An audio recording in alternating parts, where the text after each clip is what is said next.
It's Jennifer from Live, Laugh, Love to Read. Today I'm going to be doing a book review on The Seven Husbands of Evelyn Hugo by Taylor Jenkins Reid. I loved this book. 5 stars. This book was so good. I have read a bunch of Taylor Jenkins Reid and I have loved all of them except for Daisy and the Six. I did not like that one. Bleh. In fact, I did do a book review on that one a few videos back. But this one, loved it. So, this one is about Evelyn Hugo, who is a Hollywood movie icon. She's finally ready to tell the truth about her glamorous and scandalous life. But when she chooses unknown magazine reporter Monique Grant for the job, no one is more astounded than Monique herself. Why her? Why now? Monique is not exactly on top of the world. Her husband has left her and her professional life is going nowhere. Regardless of why Evelyn has selected her to write her biography, Monique is determined to use this opportunity to jumpstart her career.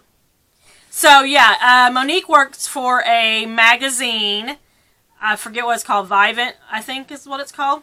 And she's very low on the totem pole.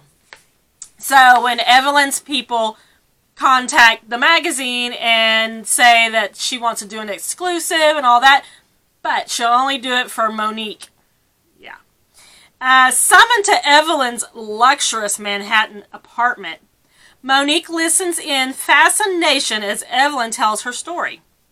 From making her way to Los Angeles in the 1950s to her decision to leave show business in the 80s, and of course, the 7 husbands along the way, Evelyn unspools a tale of ruthless ambition, unexpected friendship, and a great forbidden love.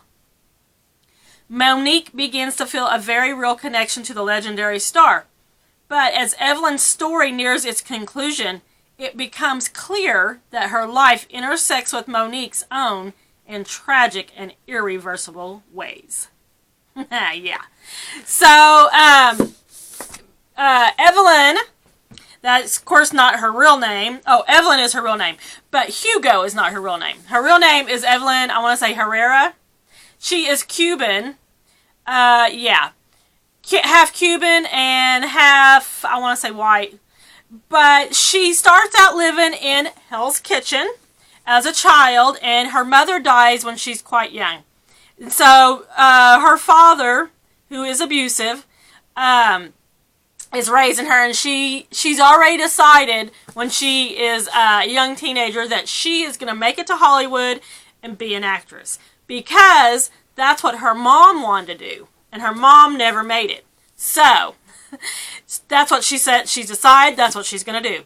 And at age 14, she meets an older guy who's like 22 in her same apartment who she knows is going to be going to Hollywood for like a job or something.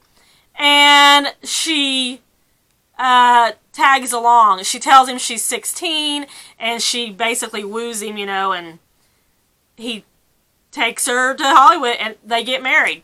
Now, one thing about Evelyn is she has quite large breasts. Like, the whole time in the book she talks about how large they are and that every hot-blooded male in America can't help themselves by looking at her breasts. But another thing about her is she is skinny everywhere else and she has no butt. So, I mean, but she's the Hollywood icon who is the sex pot, She does go to Hollywood. She does become a star. And basically she marries 7 times. And what you find out is most of them, the marriages are a sham, basically. So she does have one person that is her love of her life. And she doesn't really talk about this person until later on. So I don't want to give anything away. But I just want to read one part, a few parts in the book. Let's see. So she gets to Hollywood, and she parks herself in this diner where it's like right across from the studio that she wants to work at. So she sat there for a few weeks, and the bartender finally says to her, "Look, if you want to sit around here hoping Humphrey Bogart shows up, that's fine, but you need to make yourself useful. I'm not giving up a paying seat for you to sip a soda all day." He was older, maybe 50, but his hair was thick and dark. The lines on his forehead reminded me of my father's. "What do you want me to do?" I asked him. I was slightly worried that he'd want something from me that I had already given to Ernie. That's her new guy. But he threw a waiter's pad at me and told me to try my hand at taking orders. I had no clue how to be a waitress, but I certainly wasn't going to tell him that. "All right, where should I start?" He pointed at the tables in the place, the booths in a tight row. "That's table 1. You can figure out the rest of the numbers by counting." "Okay," I said. "I got it." I stood up off the bar stool and started walking over to table 2, where 3 men in suits were seated. Their menus closed. "Hey, kid," the bartender said. "Yes?" "You're a knockout. $5 as it happens for you." I took 10 orders, mixed up 3 people's sandwiches, and made $4. 4 months later, Harry Cameron, then a young producer at Sunset Studios, across the street, came in to meet with an exec from the lot next door. They each ordered a steak. When I brought the check, Harry looked up at me and said, "Jesus." 2 weeks later, I had a deal at Sunset Studios. So that's how Evelyn gets started. And so then they ask her name, Evelyn Herrera, and they're like, "Oh no, we gotta change that." They changed it to Evelyn Hugo. Yeah. So, she leaves Ernie, and then she marries Don Adler, which is another actor. And basically she marries him because the studio wants her to, because they're going to be in a movie together, blah, blah, blah, and all that. Well, what she finds out real fast is Don is abusive. And the first time he hits her, they're in her trailer, and this is how it happens. He's taking off his jacket. Wardrobe was due at any moment. I should have just left and gone to my own trailer. I should have let him be. "I think you have got the wrong impression here, Evelyn," Don said. "And how is that?" He came right up into my face. "We are not equals, love. And I'm sorry if I've been so kind that you've forgotten that." I was speechless. "I think this should be the last movie you do, he said. "I think it's time for us to have children." His career wasn't turning out the way he wanted, and if he wasn't going to be the most famous person in the family, he surely wasn't going to allow that person to be me. I looked right at him and said, "Absolutely, positively not." And he smacked me across the face, sharp, fast, strong. It was over before I knew what happened, the skin on my face stinging from the blow I could barely believe had come my way. If you've never been smacked across the face, let me tell you something. It is humiliating. Mostly because your eyes start to tear up, whether you mean to cry or not.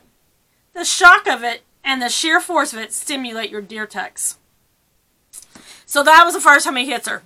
So throughout their marriage, he does abuse her, and she talks about how he several times, but they end up getting divorced because she does marry again. She marries 7 times.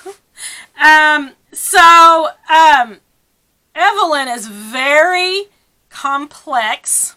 She's very manipulative. She's very, she'll do anything to get to the top.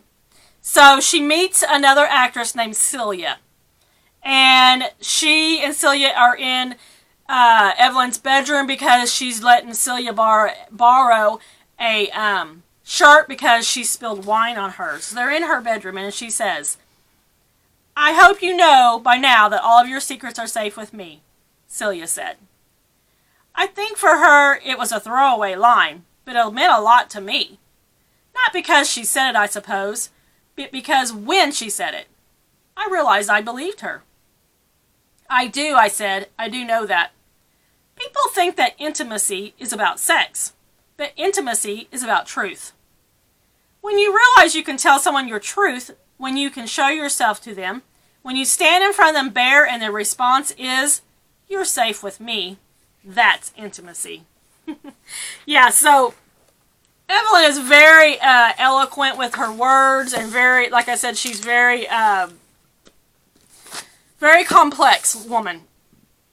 And I really enjoyed this book. If you enjoyed Taylor Jenkins Reid, this is one of her better books. Like I said, I loved it, 5 stars. And I did not figure out the end. There was a twist that you knew was coming because of, the synopsis tells you there's something coming, but I did not figure it out. So that was nice. And, Monique starts to really admire and really like Evelyn until the very end that she tells her a secret that makes her rethink all of that. But then she still kind of does admire her. Anyway, that's all I'm going to say. I don't want to give any more spoilers. But if you have not read this book, get it. 5 stars. Awesome. Awesome read. Loved it. So, that's all I have for today.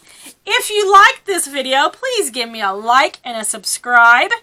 Also, I do have another YouTube channel, Read Along with Aunt Ninny, where I read children's books. I'll leave a link in the box below. And I think that's all I have for today.